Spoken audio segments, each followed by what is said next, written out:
today we have a lot of animal toys. We have some farm animals and some wild animals. Let's learn their names. The first animal is a dog. A dog is a farm animal. This is a dog. The next animal is a sheep.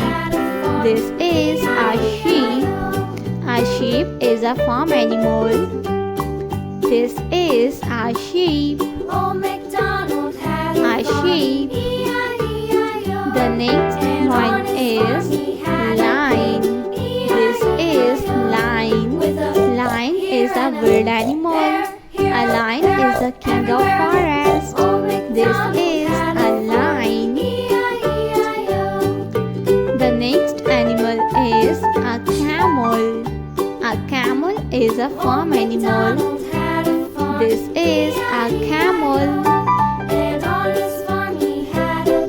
A camel is a very beautiful animal.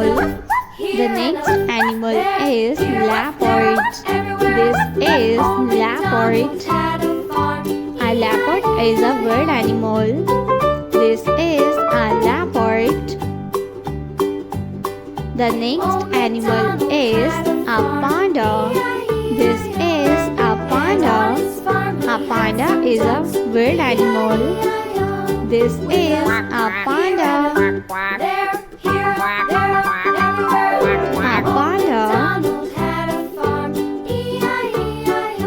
There are some animals' toys. A leopard. The next animal is a hen. This is a hen. A hen is a domestic animal.